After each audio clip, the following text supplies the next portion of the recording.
after briefly looking into the mana, that is the measurement, and some of the common rules that should be practiced in manufacturing of herbal medicines, now in the next video, let us see about the fixing of dosage. See, we have different kind of formulations in Ayurveda. Vata is there, Kalka is there, Avaleha is there, Taila, Dhrita, Gutika, Churna, so many, even Rasa Ushadis. So we have different kind of formulations. We prepare it, some preparation, we prepare it to preserve it, some to enhance the property, some to make it sapnya. So there are different purpose to have different formulations. And we say that we follow the time-tested system where we don't need any research, we don't need any evidence-based study for that, because everything is explained in our text. We might, many of us may be practicing, some may be practicing, and many might have seen. The arista is given in the dosage of 5 ml twice daily, 10 ml twice daily. Chandraprabhavati is given 125 mg twice daily or 250 mg twice daily. Or Mrityunjaya Rasa may be given 250 mg, 2 tablets 3 times daily. Or Ghृta 5 ml twice daily. Or Kashaya 15 ml twice daily. Is it right method? Whether such a dosage can be given, or is it possible to justify those dosage to get the real result? Let us see what the Ayurveda view says, the Ayurveda view is.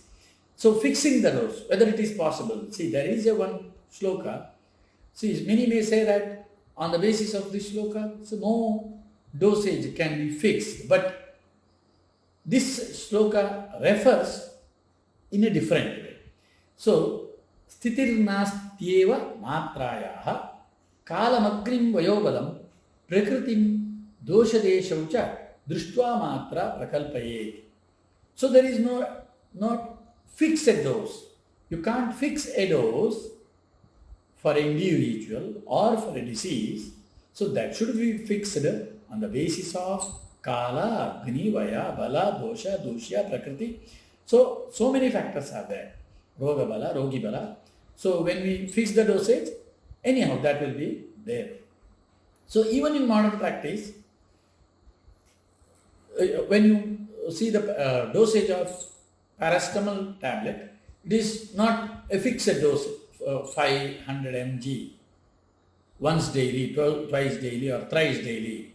So they say that should be used in adequate quantity, but there is a limit. There is a threshold, a per day limit is there.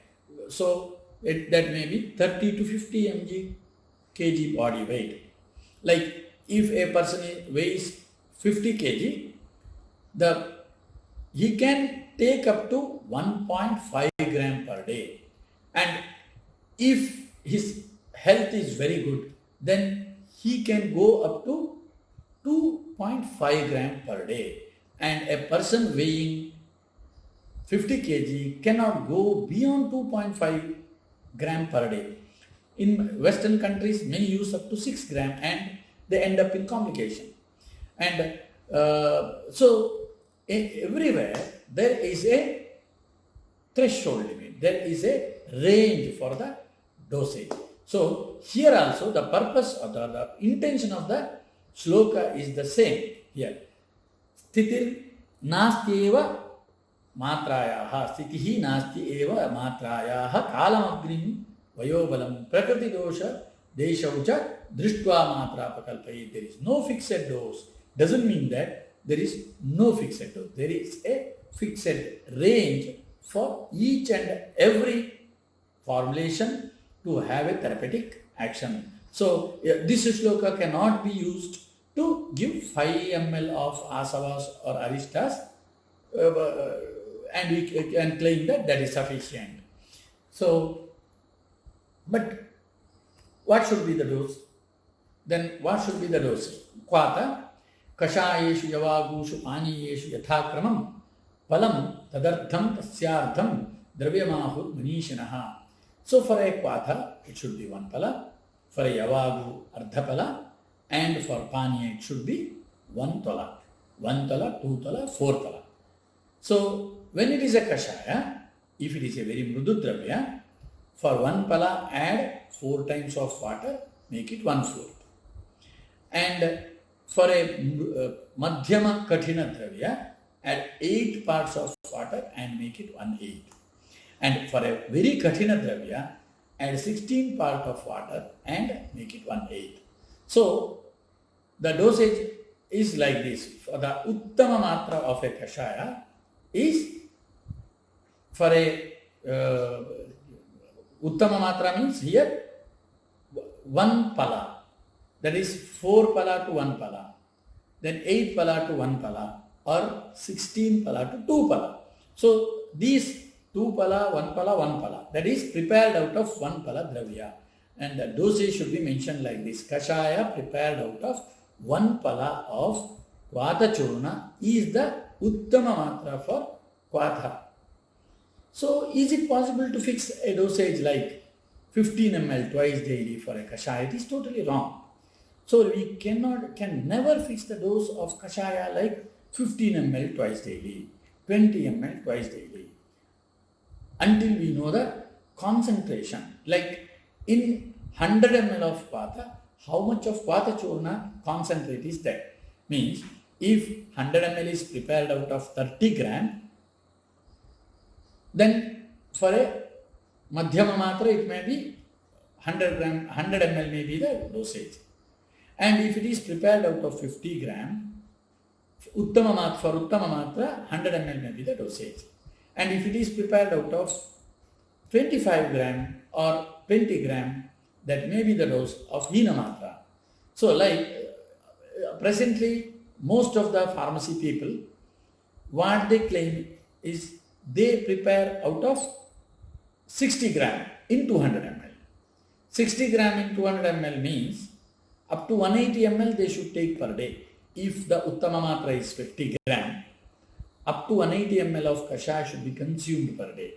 And if it is Hina Matra, 90 ml. And if it is Madhyama Matra, 120 to 130 ml of Kvata should be taken. If the concentration is 30 gram per 100 ml. So the dosage should be fixed in that way. So fixing the dose like 15 ml twice daily, 20 ml twice daily for a Kvata is not a time-tested method. So then Churna Matra. What is the dosage of powder like Talisadi Churna and all? Atyanta Shushkam Yadravyam Supishtam Vastragaritam Tat Sya Churnam Rajaha Choda Tanmatra Karsha Samhita. Churna, Choda are the synonyms. The dosage is 1 karsha. In grams we can make it 12 gram. So when we say that Talisadi Churna should be used in case of Kshayaja Kasa or in other kind of Kasa, maybe in a Kaphaja Kasa, the dosage of Uttama Matra should be 12 gram per day. Madhyama Matra may be 3/4 and Hina Matra half of it, and that can be adjusted accordingly. And if a patient is suffering from some other diseases where these combination contradicts, but this is very much essential, as in such situation the dosage can be reduced still.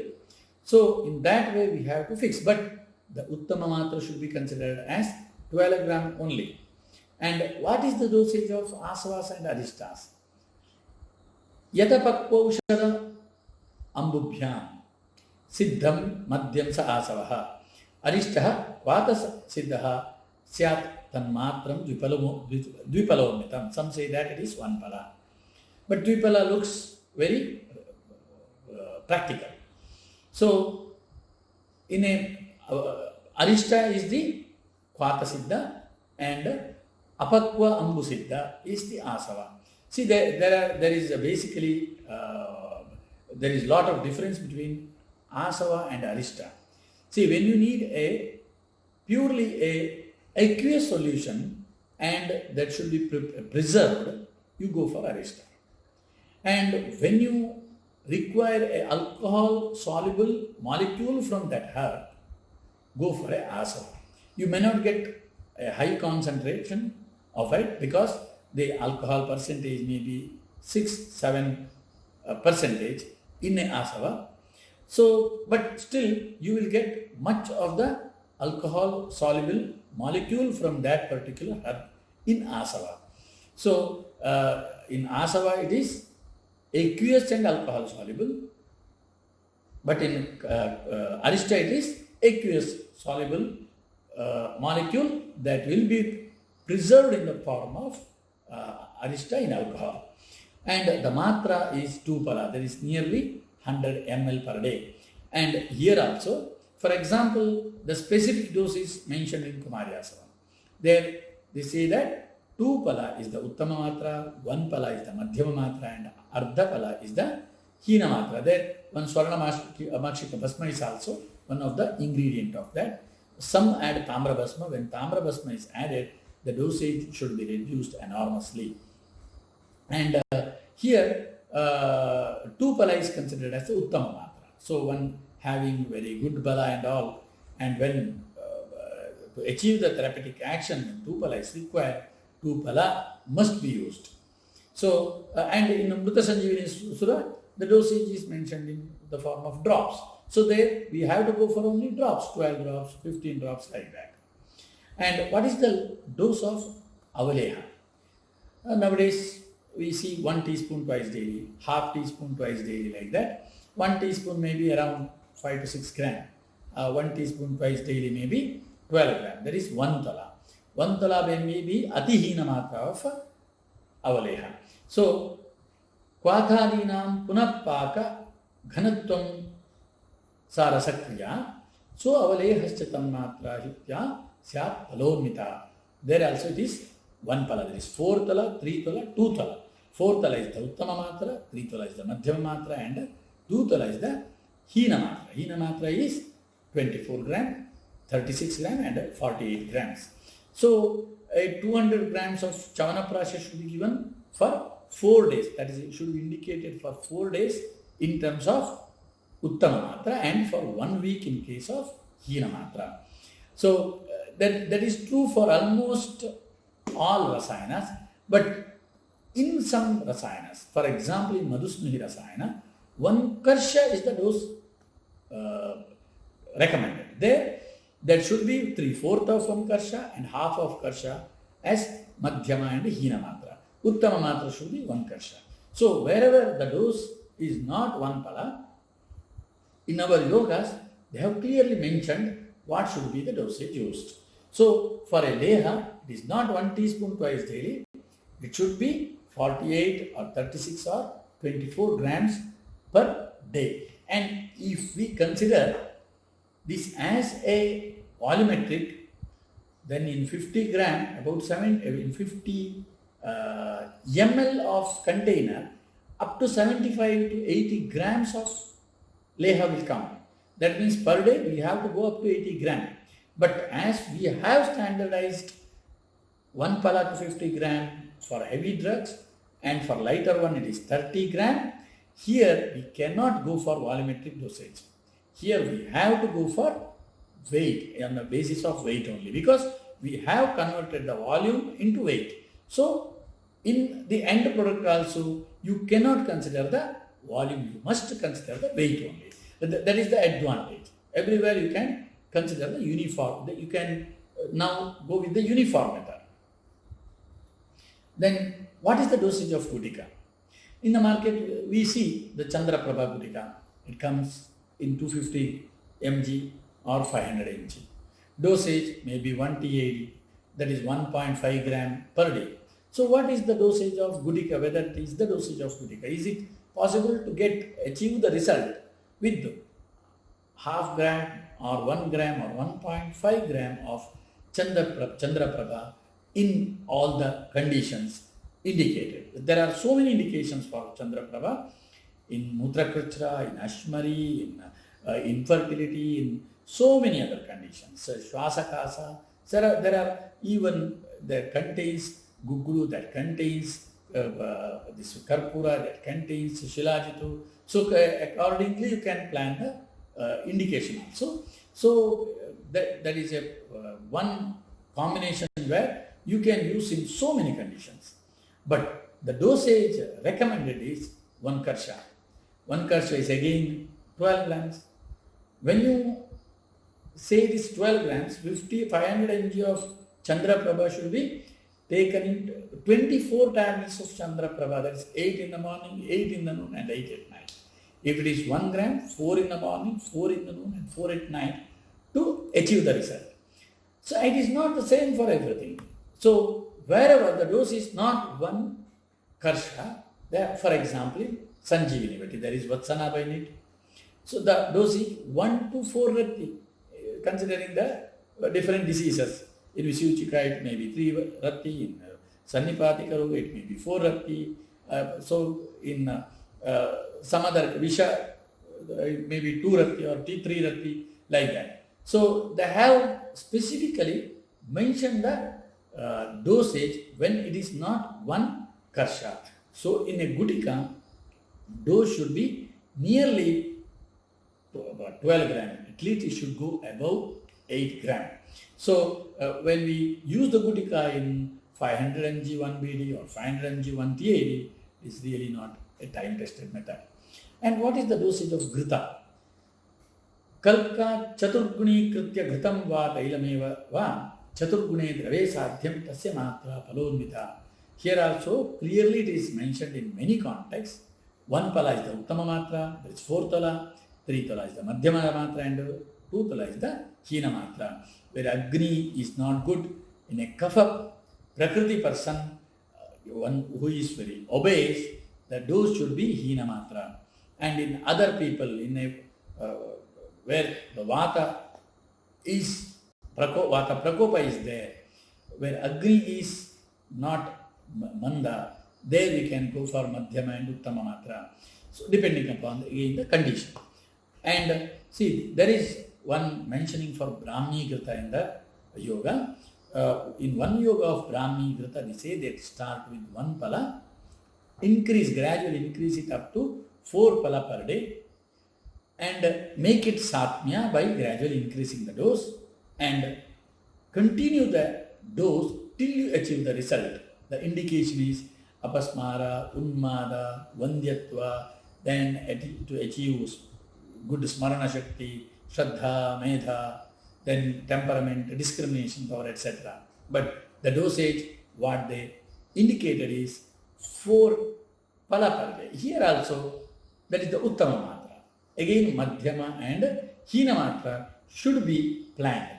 So here, there is no fixed dose, but there is a range. That means, if 1 pala or 4 tola is the mentioned dosage, the range of the dosage is from 2 tola to 4 tola. 2 tola is the hina, 3 is the madhyama, and 4 tola is the uttama matra.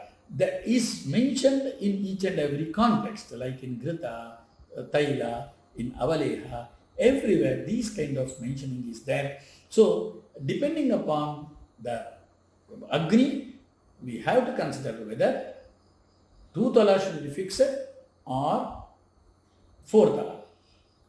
And again disease, again roga pala, again rogi pala, kala, everything should be considered by fixing the dosage. So, these are regarding the different specific dosages of different formulations. And on the contrary, when we consider the rasa preparation, we go in a opposite direction. The dosage mentioned or the recommended dosage is like 1 rati, maybe 1 to 2 rati for Mrityunjaya rasa per day. What we do, there many companies, they prepare 250 mg of Mrityunjaya rasa that will be used 2 TID I have seen many of my friends saying that with 1 TAD you will never get the result.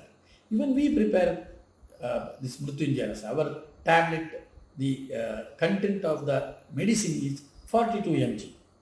So the dosage is 1 TAD to maximum 2 TAD. 1 rati is 1 TAD. Then why we prepare 40 mg? See, even we have to fix the dosage in the same way. See, for a 𝐴𝐻 matra, it should be 1 rati per day, and uttama matra should be 2 rati.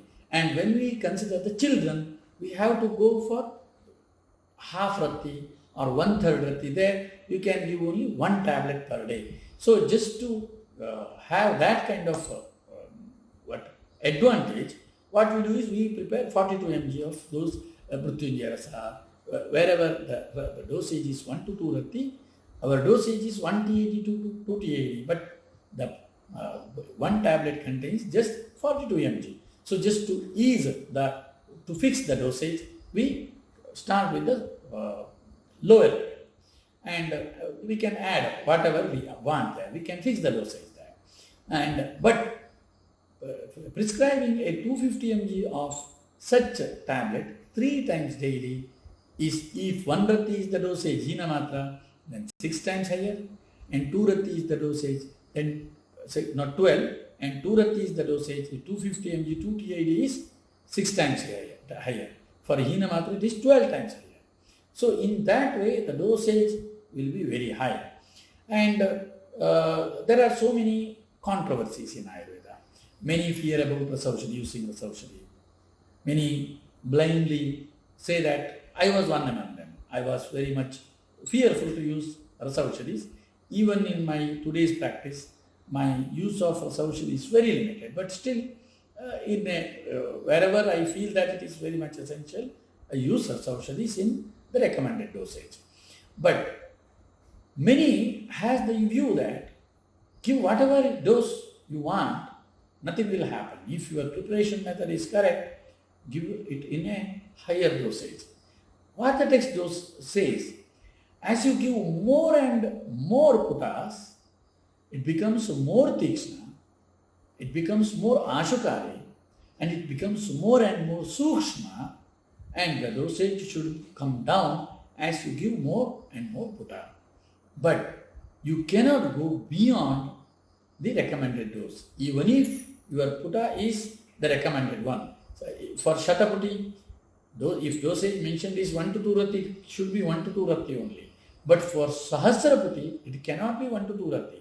Maybe quarter to half rati. The dosage, we have to reduce it enormously, because there will be more of 𝐸𝑠𝐢क्ష్ma dravya in it, more of āshukari. The action will be much fast, and you will have more bioavailable 𝐸𝑠𝐢ක්ෂma dravya there. So hence, that is what our text says. As you give more samputa, it becomes more potent, and you have to reduce the dosage also there. So the dosage mentioned is also in a rati pramana. It's like a bindu pramana. So it is very small quantity. So we can't go for a higher dosage. It is not at all a time-tested method. So in mercury preparation, we use in Ayurveda, there are so many mercury preparation. So in the modern this era, many people, they fear about using mercury. Mercury is toxic. But the advantage with the Ayurvedic mercurial preparation is that we use only inorganic mercuries. For example, 𝐾𝐞 is mercurous sulfide. Absorption of mercurous sulfide, the mercury absorption is 1/12,000 part. That means if a yoga contains 10 mg of 𝐾𝐞, there will be 5 mg of paradiamate, mercury. And the absorption of the mercurial part will be 5 mg divided by 12,000 in 𝐾𝐞. And if the same 𝘠𝘠𝘵, you have both with 𝐾𝐞 and 𝐻𝑖𝑛𝑔𝑢𝑑a. And if the 𝐻�ิ𝑛𝑔𝑢𝑑a, there is the mercurous sulfide, if it is used, vermilion if it is used, then the absorption is 1/7,000. That is, even though it looks like more than half, it is negligible. So in Ayurveda, we never see mercury complication even with the 250 mg TID dosage. The reason is, it is not at all possible for our system to absorb that much of mercury from those inorganic form of mercurial preparations. But this is not true with Naga, that is the lead preparation, and also the arsenic preparation, Haratala and Manashila. Even in Haratala and Manashila, if you consider other kind of arsenic compounds, this Haratala and Manashila are the inorganic form, absorption is much lesser, but arsenic is highly toxic. That is the reason why even in a smaller, very minute level of absorption, in many that Haratala preparation shows chronic poisoning symptoms. That is why you might have seen that most of the combinations with Haratala and Manashila dosage is half to 1 not more than that. And in one preparation where Haratala is used with a Pippali, that is recommended for children, they ask to prepare the 𝘉𝘢𝘗 of it. That is, you have to prepare a long tablet-like thing, and that should be just rubbed over the tongue. That is mentioned. That is, for one part of Manashila, 100 times of Maricha should be added, that should be grinded, and that should be rubbed. That is the dosage for children mentioned in one yoga.